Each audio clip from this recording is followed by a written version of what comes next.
bonjour à toutes et tous. J'espère que vous nous entendez bien pour cette nouvelle séance de forum.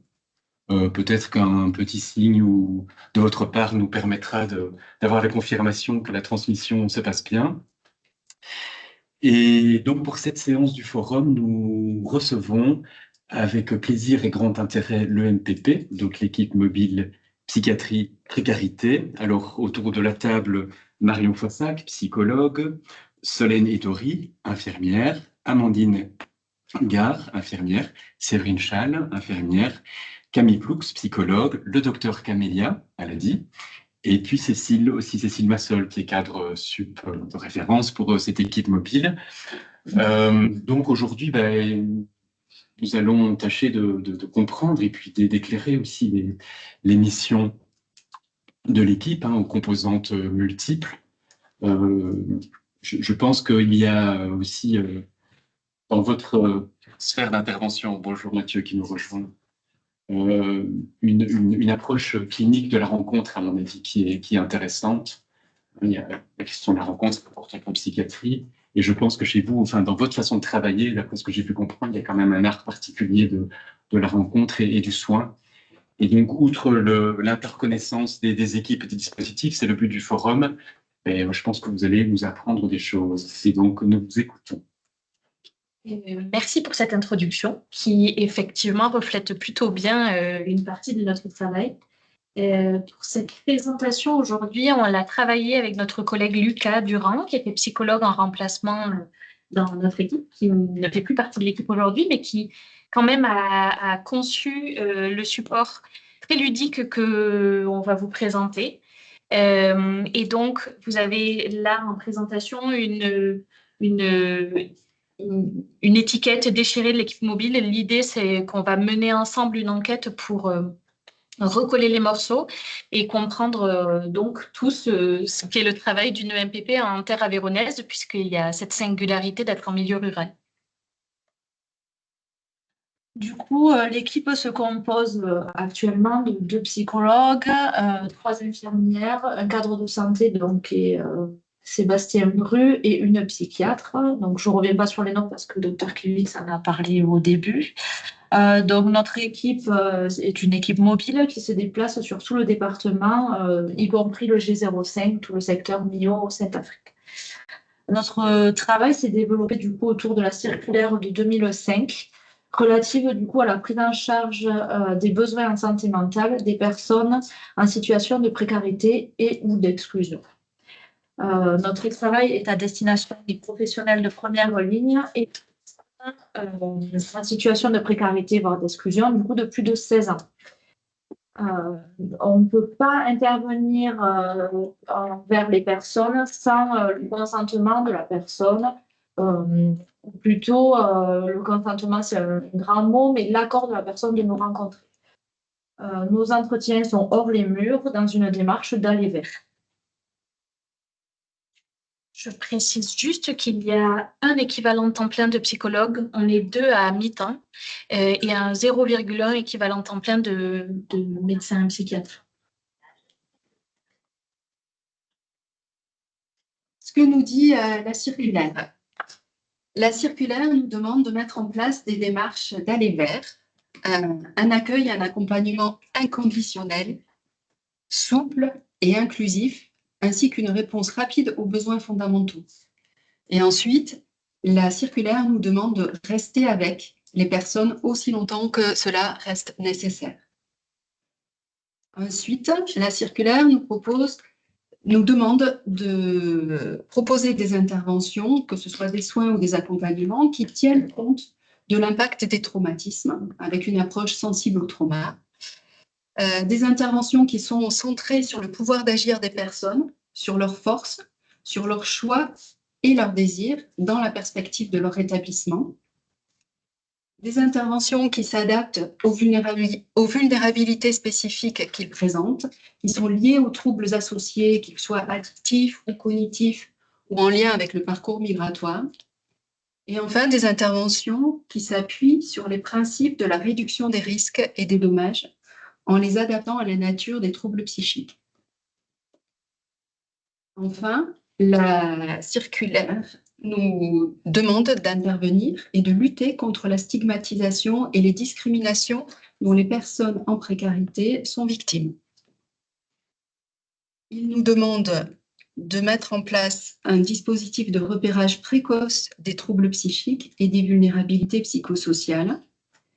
Il nous invite à apporter une réponse dès les premières demandes et à accompagner les périodes de transition, quelles qu'elles soient, y compris les sorties d'hospitalisation. Et enfin, il nous demande d'être présent, d'anticiper et d'accompagner les crises psychiatriques de ces patients.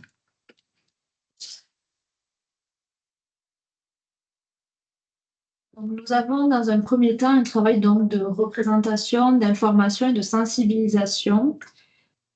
Pour cela, il y a eu un grand repérage des acteurs de première ligne qui avait été réalisé donc, au début de la construction de l'équipe. Donc, tous ces professionnels sont dans le champ de la santé, secteur social, médico-social, également des professionnels du logement, ainsi que les acteurs de première ligne, tels que des bénévoles, la police, des pompiers, des maires de village, etc. Toutes ces personnes intervenant auprès de ces publics. Depuis le début et jusqu'à aujourd'hui et encore après, une culture de réseau est réalisée afin de nous faire connaître, reconnaître et de repérer un petit peu les personnes sur tout l'Aveyron. Pour cela, l'identité de l'équipe est très importante. Donc, le nom psychiatrie et précarité parle beaucoup aux partenaires de terrain. Et on est souvent appelé très justement. Nous réalisons des présentations et sensibilisations du coup à la double problématique des troubles psychiques et de la grande précarité auprès des équipes de première ligne afin de les soutenir.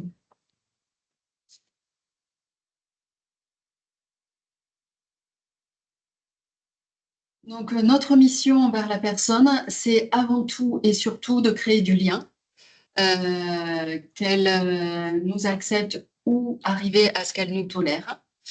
C'est d'évaluer les besoins et de soutenir l'élaboration et le suivi d'un projet. On vous présente un exemple qui est un exemple type, mais qui rassemble plusieurs situations déjà connues par l'équipe. Monsieur est suivi par une assistante sociale du secteur. Ils remplissent ensemble un dossier de logement pour le SIAO, donc c'est l'hébergement d'urgence. Pendant les démarches administratives, monsieur manifeste des pensées suicidaires et sa détresse psychologique. L'assistante sociale décide d'amener monsieur au centre de crise et monsieur bénéficie d'un entretien avec le psychiatre où il n'évoque plus les pensées suicidaires, il n'évoque plus sa détresse psychologique.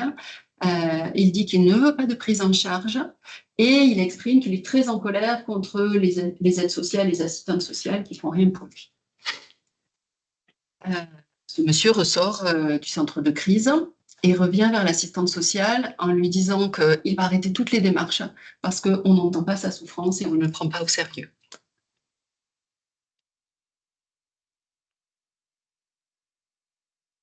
Donc là, l'assistante sociale a contacté le MPP pour un suivi avec monsieur.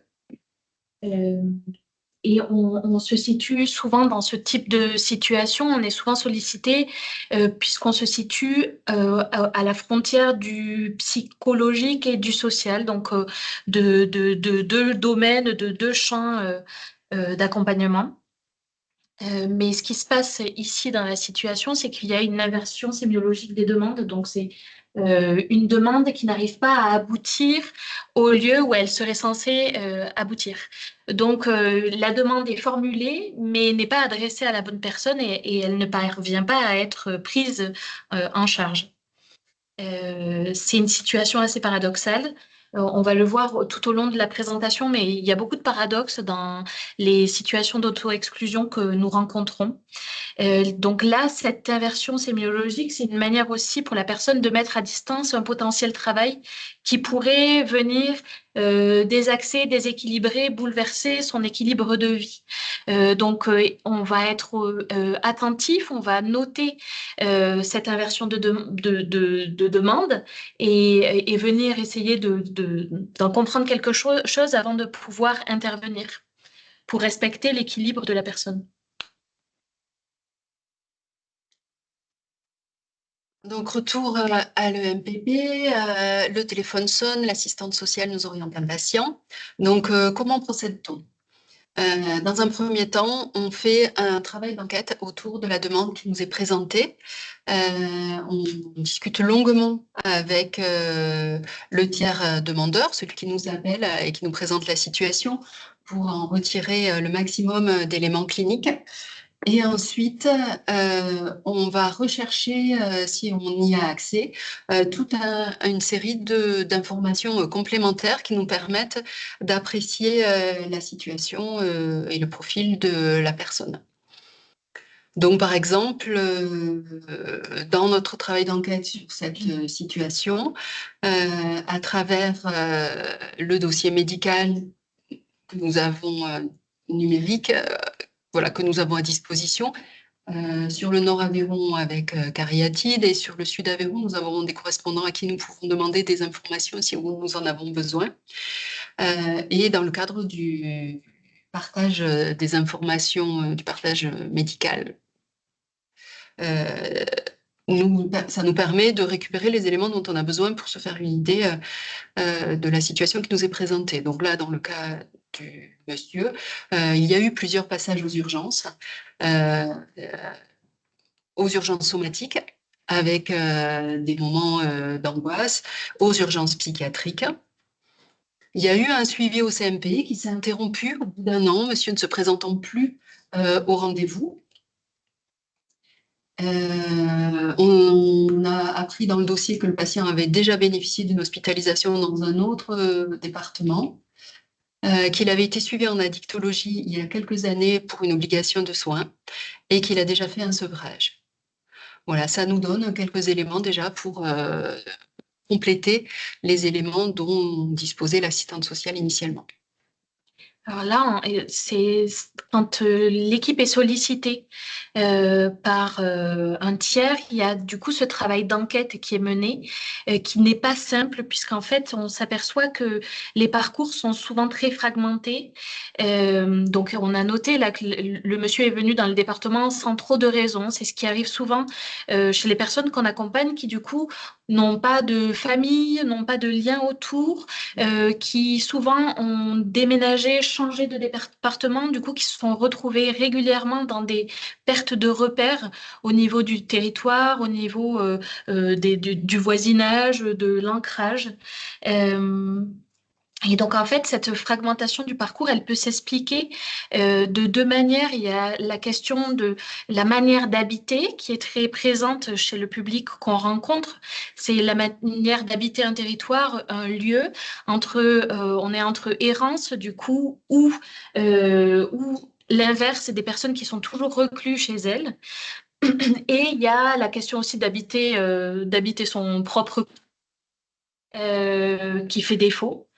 Et puis, ça peut aussi s'expliquer la question des liens qui sont souvent rompus, qui sont souvent malmenés, qui sont souvent abîmés ou distendus. Voilà, qui explique qu'il y a une véritable fragmentation et quelque chose qui ne tient pas dans les accompagnements et dans les lieux de vie de la personne.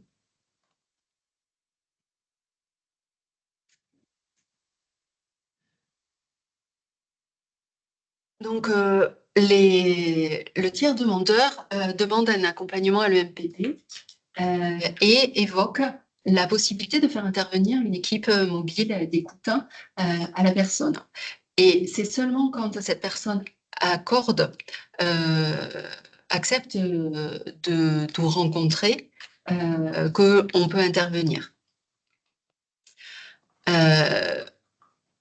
Une fois qu'on a évalué la demande, on va regarder si notre intervention est pertinente. Et vous allez voir, les critères d'intervention sont assez clairs. Nous n'intervenons pas s'il y a déjà une prise en charge.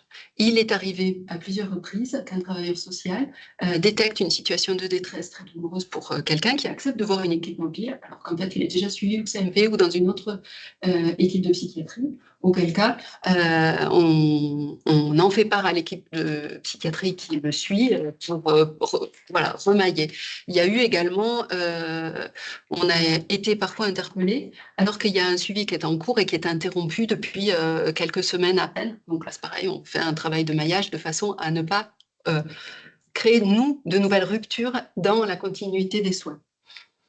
Ensuite, le deuxième critère, je l'ai évoqué, c'est si la personne n'est pas d'accord pour nous recevoir. Alors, c'est assez fréquent que le tiers demandeur ait plusieurs fois fait mention de sa préoccupation pour la personne, qu'elle souhaite qu'elle rencontre quelqu'un qui puisse l'écouter, qui puisse lui permettre de vider son sac, puis de voir si peut-être faire une évaluation, et que la personne dise non, non. Au bout d'un certain temps, le tiers demandeur finit par avoir un oui, finit par emporter la concession par, excusez-moi, je m'exprime mal, mais la personne finira souvent par dire oui. Elle peut dire non une fois, puis quelques mois après revenir sur ce non, ou en tout cas accepter un timide oui, ce qui nous permet d'aller prendre un premier rendez-vous. Voilà. Ensuite, on n'intervient pas si c'est une situation d'urgence et on n'intervient pas si le MPP est en danger par la situation. Les situations d'urgence, pour ça, l'hôpital a déjà le centre de crise qui a cette fonction-là. Donc voilà, nous on intervient, sauf si la personne est déjà suivie par la psychiatrie, sauf si la personne refuse totalement et catégoriquement notre intervention et s'il y a une situation d'urgence ou une situation de danger. C'est donc le tiers dans cette situation qui va légitimer la demande d'intervention dans la non-demande du patient. C'est un tiers qui va apporter une préoccupation et une demande à la place d'un patient qui, à ce moment-là, ne peut pas émettre ou formuler une demande claire. Il y a une demande, mais en tout cas, elle n'est pas. Enfin, on va la chercher plus tard. Les sollicitations, du coup, et l'EMPP travaille toujours dans cette configuration-là. Où il n'est pas question de se substituer aux professionnels déjà en place, mais l'équipe vient renforcer les liens d'un professionnel qui parfois est en difficulté, qui aurait envie de se désinvestir de la situation. C'est un peu le syndrome patate chaude, mais l'idée, c'est de pouvoir venir éviter ça, ce syndrome-là, et soutenir la personne en faisant une forme d'équipe élargie avec ce tiers demandeur. Donc, c'est toujours le tiers qui va demander et légitimer l'intervention.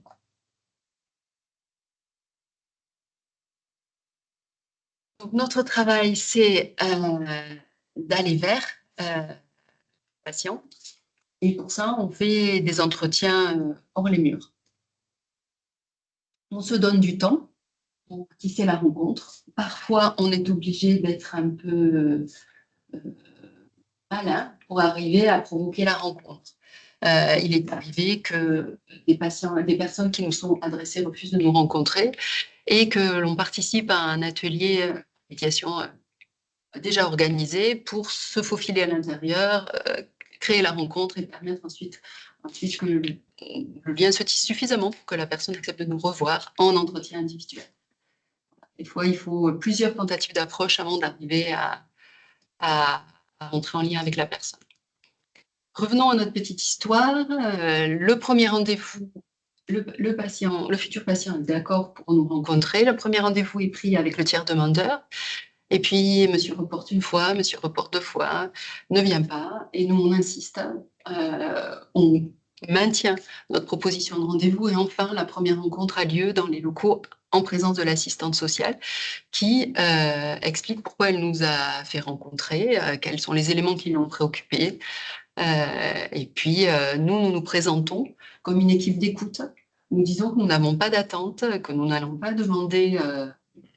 nous n'allons pas lui demander, nous n'allons pas décider pour elle, nous n'allons pas lui proposer quoi que ce soit, lui demander de s'inscrire dans quelque chose, qu'on est à sa disposition et à son écoute. À partir de là, monsieur est d'accord pour nous revoir et qu'on vienne le voir au domicile ou ailleurs qu'au domicile, si le domicile est peu accessible, si lui, il est gêné de nous faire entrer chez lui. Et enfin, en dernier, à la fin de l'entretien, monsieur dit à l'équipe mobile qu'il a quand même du mal à faire confiance, il a du mal à parler de soi et qu'il ne sait pas qu'est-ce que ça va lui apporter de nous revoir. Mais il nous a donné rendez-vous, alors on continue le petit bout de chemin avec lui. Vous l'avez compris, dans ce que vient de présenter Solène, dans le travail d'aller vers, il y a la dimension d'aller vers, de se déplacer, d'être en mouvement, sortir des locaux de l'institution pour aller au plus proche de la personne, là où elle le souhaite. Alors, dans l'exemple, c'est dans des locaux d'une travailleuse sociale, mais ça peut être là où le souhaite la personne, là où elle peut s'imaginer nous rencontrer. Mais le travail d'aller vers, ça implique également un changement de posture de la part des professionnels, puisque nous tâchons d'avoir le moins d'attentes possible vis-à-vis de la rencontre. Le premier travail qu'on va mener, c'est le travail du lien et de la rencontre, de venir questionner la personne pour savoir comment elle va, qu'est-ce qui se passe pour elle.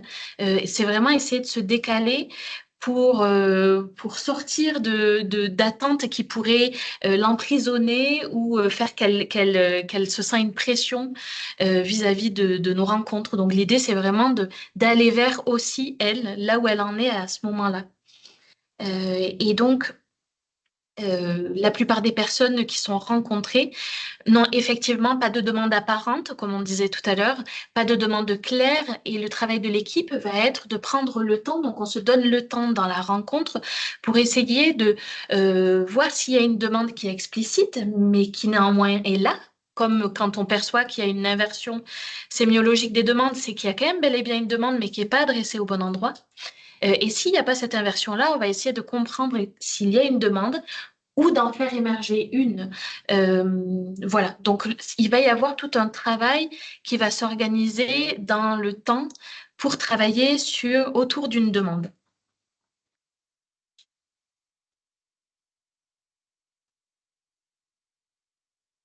Monsieur dit que depuis une mauvaise expérience, il refuse toute proposition médicale. Il ne veut plus voir de médecin, il ne veut plus de traitement, il ne veut plus aller se soigner. Il dit en entretien qu'il a des pensées suicidaires, mais sans scénario, qu'il n'a aucun moyen de déplacement, qu'il a des ruminations du matin au soir. Il présente un émoussement affectif, il est amaigri, il est logorique, il est méfiant. Et son rapport au corps semble altéré. Il a des plaies, il a une hypoesthésie, une négligence. Un autre signe auquel nous sommes attentives, c'est ce qu'on appelle les réactions thérapeutiques négatives qui ont été définies par la clinique psychosociale, le courant de la clinique psychosociale. En tout cas, les réactions thérapeutiques négatives, c'est un autre paradoxe du syndrome d'auto-exclusion. C'est plus l'aidant va tenter d'aider une personne et plus celle-ci va aller mal. Donc, on est sensible aussi à ça, à l'identification de ce phénomène-là, puisque en fait, on va voir dans la relation qu'il va falloir réussir à ajuster une distance qui va être suffisamment tolérable et tolérée par la personne pour éviter de la déséquilibrer et de renforcer une souffrance ou un mal-être. Voilà, donc ça va être dans le travail d'évaluation, on va questionner ça, l'ajustement et le lien, la distance en tout cas, il faut se situer entre ni trop proche ni trop loin, et donc ça va être au cas par cas.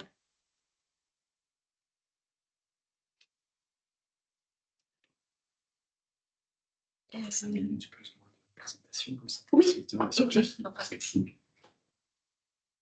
Donc, dans le cadre toujours pour tisser le lien, on part de ce qui est exprimé, demandé immédiatement. Donc, par exemple, c'est très souvent d'agir sur le concret. Par exemple, est-ce que vous pouvez m'accompagner à la CAF? Est-ce que j'ai des démarches à faire. J'ai pas vu le médecin depuis longtemps, mais j'ai ce problème cardiaque. Donc, qu'est-ce qu'on avait marqué d'autre? Quand la personne nous dit j'ai honte de vous recevoir chez moi, ce qu'on fait, c'est qu'on on va rencontrer la personne là où elle est d'accord pour nous rencontrer. Je crois que le reste, on l'a plus ou moins dit sur les Oui. autres vignettes. Donc Oui, du coup, le travail d'aller vers, c'est vraiment, comme on le disait, c'est vraiment la question du lien qui va être soutenu. Et donc, par différentes modalités dans nos accompagnements, même si le lien peut parfois être menacé, même si la personne va être difficile à contacter, même s'il va falloir avoir plusieurs stratégies pour essayer de la contacter. De notre côté, on tente de rester en veille, même des fois quand les situations, enfin, même lorsqu'on perd de vue la personne, on essaie de garder une attention sur son devenir et sur son existence. Voilà, du coup, c'est encore la question du lien là qu'on vous présente, mais donc ça va se passer de différentes manières. Donc, et auprès de la personne qu'on va rencontrer, pour laquelle on est sollicité, et on va maintenir aussi une liaison avec les professionnels qui sont impliqués autour de la situation, en essayant de les soutenir et de leur apporter aussi du souffle et des possibilités de réflexion autour de la situation qui parfois, on le voit, je ne sais pas si c'est le bon terme, mais engluer en fait. Il y a quelque chose qui est très pesant dans le fait de devoir aller en permanence solliciter certaines personnes qui vont à la fois demander du lien, en même temps le mettre à distance. Et donc, tenir seul, ça peut me mettre en difficulté. Donc, on va faire tout ce travail d'information, sensibilisation que présentait Amandine au début.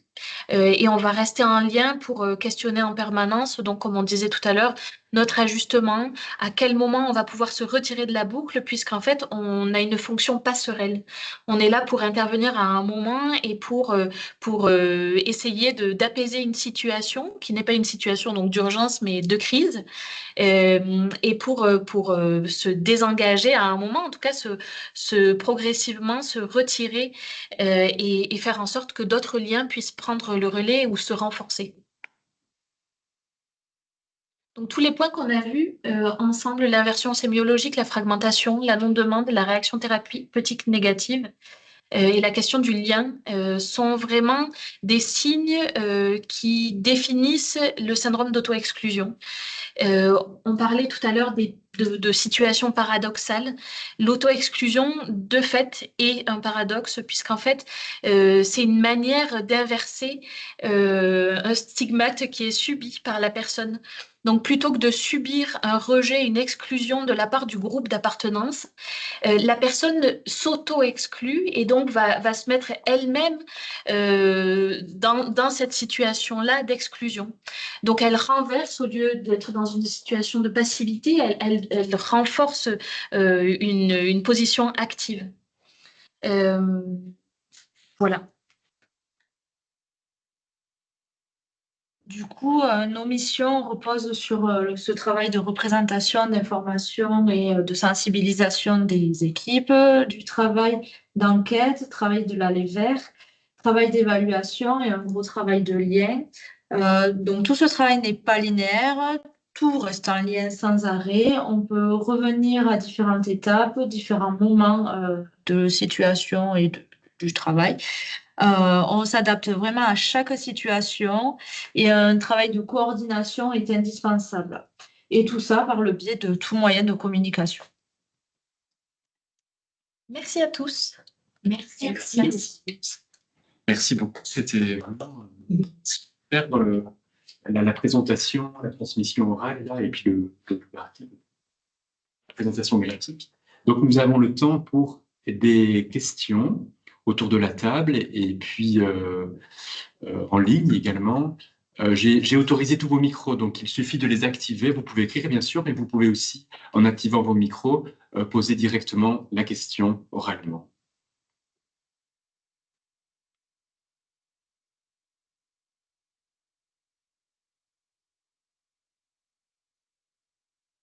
laisser un petit peu de temps. Et peut-être autour de la table, l'une ou l'autre question. Et... Moi j'avais une question par rapport au travail du lien, d'informer vos missions, de la représentativité. Est-ce que vous sentez, vous, et est-ce que vous identifiez qu'il y a un gap entre les services que vous vendez, les suivis que vous vendez quelque part, et le ressenti de ce qu'ont les gens quand ils rentrent dans ces suivis? Est-ce que vous sentez qu'il y a un gap entre votre bienveillance, ce que j'entends, hein, la bienveillance que vous mettez, le lien, l'humilité, l'écoute, l'adaptabilité que vous avez à toutes les situations? Est-ce que vous sentez que ça suit son cours, même quand le suivi rentre dans l'institution, on va dire? Ou est-ce que vous sentez qu'il y a des freins? Alors, ça pose la question effectivement à quel moment un relais se met en place et quel type de relais. Dans l'absolu, je pense que ça dépend des situations. Dans l'idéal, on se dit que quand le patient il accroche avec un suivi, avec une équipe permanente et pluridisciplinaire de type CMP, XAPA, ben c'est très bien. Voilà, qu'on va progressivement sortir de la boucle, voire sortir de la boucle, quand il n'y a plus, voilà, quand la greffe a bien pris. Mais il y a des situations où ça, c'est difficile en fait. Notamment les gens qui partent sans domicile, qui partent d'une hospice sans domicile et qui du coup vont tourner sur le 115, ce qui implique qu'un jour ils sont de Casseville, un jour ils sont à Villefranche, un jour ils sont à Millau, un jour ils sont à Rodez. Et donc aucune équipe ne va pouvoir vraiment faire ce suivi-là. Donc voilà, ça c'est une indication de pérenniser le soutien de l'EMPP. Et l'autre, c'est si l'accroche au dispositif de suivi est fragile en fait. Tant que c'est pas solide et stable, personne n'a d'intérêt à créer une nouvelle rupture. On sait que ce sont des publics qui créent des ruptures, donc il faut essayer de contourner, d'accompagner le mouvement pour essayer d'éviter ça. Et on a des choses à améliorer concernant les sorties d'hospice. Parce que si un patient qu'on suit sort d'hospice, il faut qu'on puisse le préparer pour pouvoir continuer à accompagner le mouvement. Voilà. Bon, il y a eu des situations comme ça où il y a eu à nouveau des ruptures de suivi avant qu'on soit réinterpellé. Donc là, je pense qu'il faut qu'on travaille quelque chose avec chacun des services pour éviter ce genre de situations qui sont de toute façon dommageable au patient, qui de toute façon reviendra en suivi parce qu'il en a toujours besoin. Est-ce que ça répond à la question? Ça répond à la question. Ça fait beaucoup écho à moi qui suis en addictologie, parce qu'il y a cette notion d'être là, oui. De quelque part de rechute finalement, parce que c'est rechute sur ce syndrome que vous avez évoqué, ce syndrome d'auto-exclusion, qui peut revenir à tout moment sur de la sensation de rejet, de stigmatisation, de ne pas être à sa place ou d'envie tout simplement.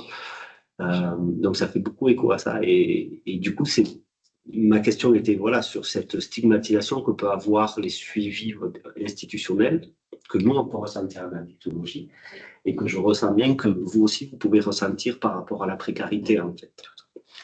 On n'a pas exactement les statistiques, mais on avait regardé, il y a une grande partie des patients qui nous sont adressés se sont déjà inscrits dans un suivi et puis ont lâché, comme beaucoup d'autres choses ont lâché dans leur vie. Et ça pose ces questions-là. Ouais. Merci. Moi, j'ai une question concernant la ruralité et la précarité cachée dans la ruralité.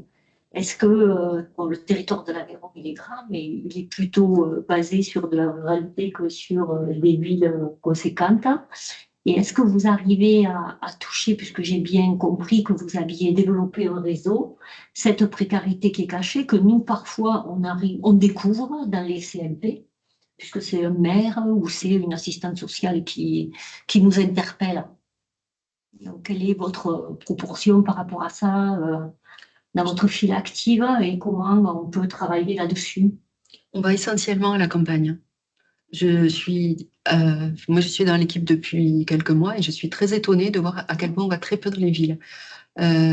Soit on est moins bien identifié dans les villes, soit le niveau de service existant permet plus ou moins de répondre un peu mieux à l'offre que dans la ruralité.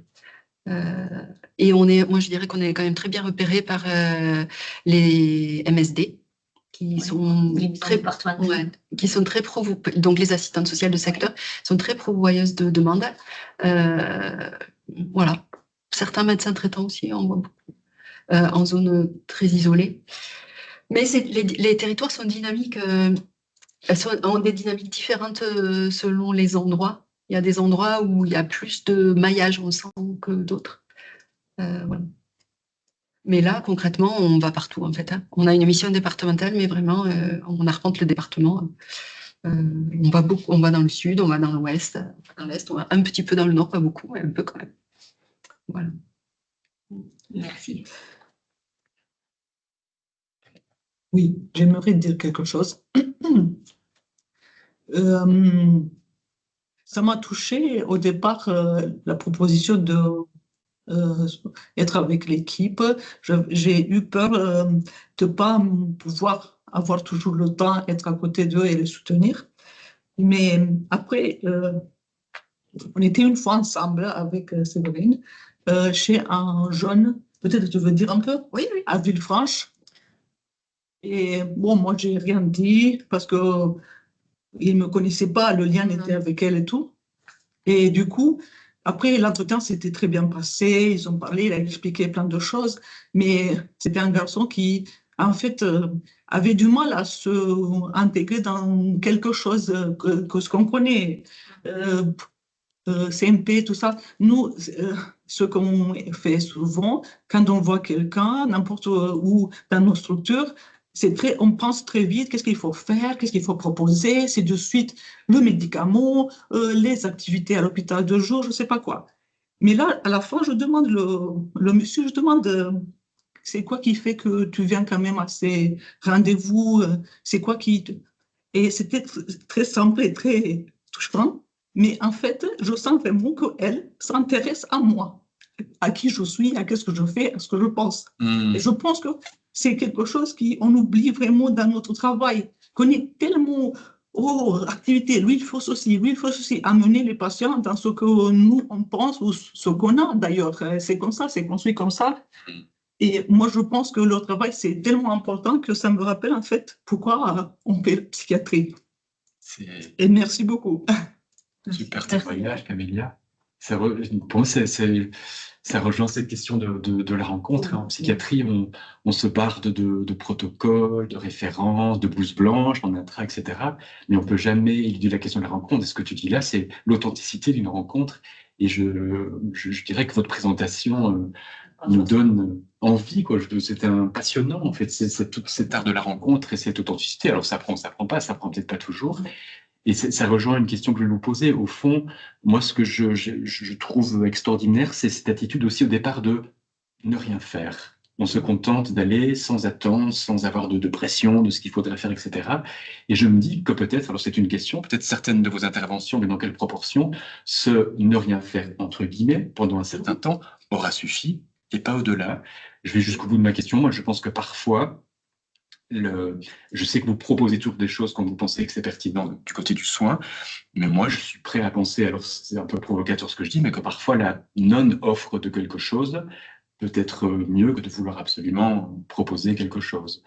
Et enfin, vous semblez travailler dans cette dynamique-là, et dans la proportion comme ça de vos suivis, est-ce que cet accompagnement de la rencontre un peu inconditionnelle a parfois suffi un certain temps, quelques semaines, quelques mois? Ou est-ce que ça aboutit toujours sur allez, il y a un relais et ce sera vite entre les crises? L'objectif des équipes mobiles, c'est avant tout de créer du lien avant même de passer un relais quelconque. L'idée, c'est vraiment d'aller, comme tu le décris, Camélia, s'intéresser à une personne pour lesquelles les liens sont douloureux, soit parce qu'il y a des vécus abandonniques, soit parce que les liens ont été menaçants à un moment. Et du coup, l'idée, c'est d'aller effectivement s'intéresser vraiment à elle à ce moment-là. C'est le premier objectif. Après, si on perçoit un besoin d'étayage au niveau du soin, dans ce cas-là, on peut proposer ça, mais ça peut rentrer dans un panel d'autres choses. Il peut y avoir aussi, comme le décrivait Solène, des médiations, des accompagnements pour renforcer des soins somatiques ou un accompagnement social ou réinscrire une personne au centre de son village parce que les liens sont devenus complexes. Donc, c'est la première visée, effectivement. Moi, je dirais que depuis que je suis là, c'est plus rare qu'on raccroche à des soins à des soins autres que MPP, en fait. C'est plus rare qu'on voit vers du CMP et des hospices. Voilà, maintenant, on n'a pas fait de statistiques là-dessus. Mais oui, ça fait partie. Et alors, on a des patients qui ont parfois des cliniques extrêmement bruyantes. Hein. On a un patient actuellement très délirant, il refuse les traitements, il n'en a pas. C'est compensé, mais c'est fragile, mais c'est compensé. Du coup, on n'a aucune raison de lui imposer la prise d'un traitement. Donc, on continue à essayer de combattre parce qu'on pense quand même qu'il serait un peu plus posé et sans doute un peu mieux avec un traitement. Mais pour l'instant, il n'est pas dans un état qui nécessite de le contraindre. Donc, on continue à l'accompagner dans ce qu'il nous dit, y compris, je ne veux pas aller plus loin pour l'instant. Une question sur le chat en lien avec ça. Merci l'équipe de l'Acacia qui pose la question suivante. Bonjour. Vous parliez de demande de soins. Vous arrive-t-il parfois d'être missionné entre guillemets, pour le suivi d'un patient qui n'est pas demandeur d'aide? Si oui, est-ce un frein important pour votre prise en soin ou arrivez-vous à créer le lien nécessaire? Et arrivez-vous à créer le lien nécessaire? Eh ben oui, c'est régulièrement dans ces situations-là où il n'y a pas de demande, comme on disait, explicite ou formulée vraiment, qu'on intervient. C'est même finalement la raison d'être d'une équipe mobile de psychiatrie précarité. C'est vraiment se dire que des fois, comme on disait, la demande ne peut pas advenir dans le lieu qui serait propice. Il y a quelque chose qui ne se fait pas, qui se croise en permanence. Et donc, du coup, on va essayer justement d'intervenir pour essayer de comprendre pourquoi ça se croise et essayer de faire ce travail je fais les aiguilles, mais voilà, je fais pas de tricot, mais voilà, on va essayer de tricoter ou détricoter ce qui se passe, qu'est-ce qui à un moment a généré cette situation paradoxale. Et il n'y a certainement pas de recettes, mais est-ce qu'il y a quand même des trucs et ficelles aussi qui permettent dans la rencontre les mots à dire et peut-être à ne pas dire et qui vont permettre que ça se passe alors que le contexte est un petit peu contraint au départ et que la personne vous arrivez se demande quand même qui vous êtes et ce que vous venez faire et pourquoi cette intrusion dans leur vie. Est-ce qu'il y a ça vient naturellement? Est-ce que avec le temps, vous dites qu'il y a quand même peut-être des choses à dire, à ne pas dire ou une façon d'approcher la personne pour favoriser la rencontre dans ce contexte-là? C'est un questionnement qu'on a par rapport à la présentation qu'on peut donner quand on arrive, Oui, quand on se présente. Si on dit effectivement qu'on est une équipe mobile psychiatrie précarité, souvent c'est assez complexe quand même. Donc c'est vrai que si la personne ne nous demande pas spécifiquement d'où on vient au premier rendez-vous, etc., on parle d'équipe mobile ou d'équipe d'écoute. Et en fait, la rencontre, parfois ça prend du temps, ça prend plusieurs rendez-vous. Parfois, on le voit aussi, les patients qui souhaitent reportent les rendez-vous, etc. Il faut vraiment toujours essayer d'être attentif à relancer, etc. Maintenant, par rapport à... C'est sûr que si des gens qui sont réfractaires aux soins et on essaye d'ajuster quand même ce qu'on dit aussi. Maintenant, après, dans le suivi, bien sûr qu'à un moment donné, ça se dit et qu'on peut en échanger sur la question. Mais au début, c'est vrai que s'ils sont pas hyper demandeurs, et s'ils nous disent pas, oui, je veux venir voir une équipe, ou sinon, bon, ce serait plus simple finalement de l'amener directement vers les soins. Mais on essaye effectivement de s'ajuster avec des mots. Et puis, bon, on est là pour se rencontrer. Effectivement, on n'a pas d'attente. On est là pour écouter. Donc, je pense qu'aussi, ça fait beaucoup. Et on a besoin de temporalité. On a aussi quand même du temps pour se rencontrer. On n'a pas de trucs et astuces. On aimerait bien, mais il n'y en a pas. Mais voilà, on y va. Et souvent, ça suffit pour qu'ils nous tolèrent. Et puis après, ils investissent. cet espace de rencontre avec ceux qui, là, sur le moment, est présent pour eux, les agite. Et des fois, ça marche pas, mais Bon, en fait, on a toujours envie de réessayer. Je sais pas comment dire, on lâche pas la... je pense qu'il y a une astuce, mais qu'on ne se rend pas compte. Et ça me fait faire le lien parce que j'ai lu récemment des études vraiment sur ça, sur qu'est-ce que ça fait dans le lien qu'on fait avec quelqu'un, quelle habilité de la personne, que ce soit psychologue, n'importe, fait que ça se crée un lien et que la relation est meilleure et tout ça. C'est la curiosité. La curiosité, ça veut dire que vraiment, on essaie de suivre ce que la personne dit sans mettre de ce qu'on pense nous, sans mettre des choses, nos projections, ce qu'on pense que la personne a besoin, ce qu'on pense que ça. Non, être vraiment curieux et dire, ah oui, c'est comment c'est ça. Vraiment être là pour. Et c'est un peu, c'est lié à ce que j'ai dit tout à l'heure. Et ça fait qu'il y a une semaine, j'ai lu dans des études que il y a cette capacité d'être curieux et être toujours là et pas jamais se dire dans sa tête comme bon, ça c'est un problème de notre métier, mais on ne peut pas s'empêcher parfois de se dire, mais lui peut-être c'est ça, mais c'est ça, mais c'est... Et on met des choses de nous qu'en fait, ils ne sont pas là. Et c'est vrai, c'est des études, je peux... C'est intéressant. Moi, je trouve qu'il y a aussi une nécessité un parti pris de tolérance. Alors, tolérance, il y a des limites, mais tolérance quand même par rapport à un comportement, c'est-à-dire le rendez-vous manqué. C'est pas pour ça qu'on coupe le lien. On a un peu cette habitude aussi, 3 absences en hôpital de jour, je sais pas, on a un peu ce modèle-là. Il n'est pas venu au CMP une fois, 2 fois, après tant pis pour lui ou pour elle. La tolérance et la tolérance aussi par rapport au discours. Parce que quand même, moi, rien à foutre de vous êtes social, ça marche pas, la psychiatrie, mais enfin, il y a des propos quand même assez virulents et vous devez quand même pouvoir entendre ce discours. Et je me disais, ça rejoint quelque chose que je pense que ça rejoint ce que tu dis, Camélia.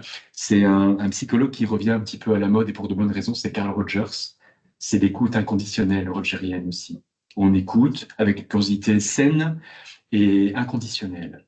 Et je pense que ça, les personnes favorisent quand même l'encontre. Alors, c'est pas une recette non plus, mais il me semble que vous la pratiquez, cette écoute inconditionnelle. Bon, je trouve que ça fait lien aussi avec Socrates dans le schéma de la qualité de présence. Ils sont extrêmement sensibles, cette population, à cette qualité de présence. On peut être là sans parler, mais si on est là pour eux, ils ont une sensibilité qui ressort très rapidement. Et ça, c'est un élément quand même sur lequel on voit qu'on arrive pas spécialement à les accrocher, mais en tout cas, ils ressentent ce que tu dis, Camélia, qu'on est là pour eux. Il y a aussi, je crois, effectivement, la manière dont on va s'inscrire dans le temps et comment on va pouvoir en équipe faire lien pour élaborer sur les attaques du lien qu'on peut recevoir.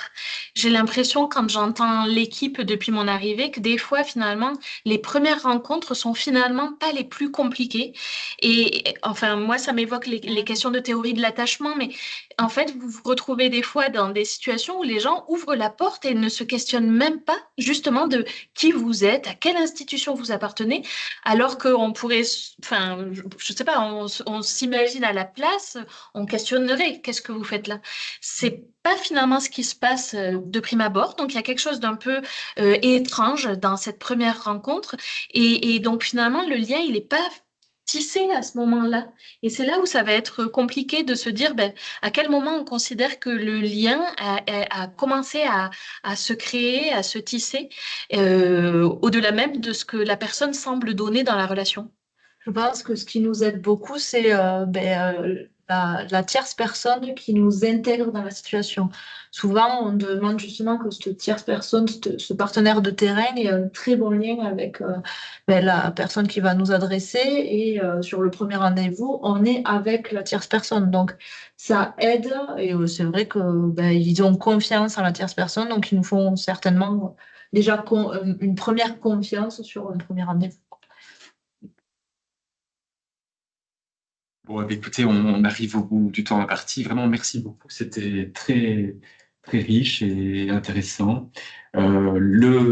Cette présentation sera disponible en replay d'ici quelques semaines. Vous serez tenus informés. Et à bientôt hein, pour le prochain forum, À bientôt. dans un mois, je crois, exactement. Donc, oui. Et mardi, du moment. Et merci à tous les participants. Merci.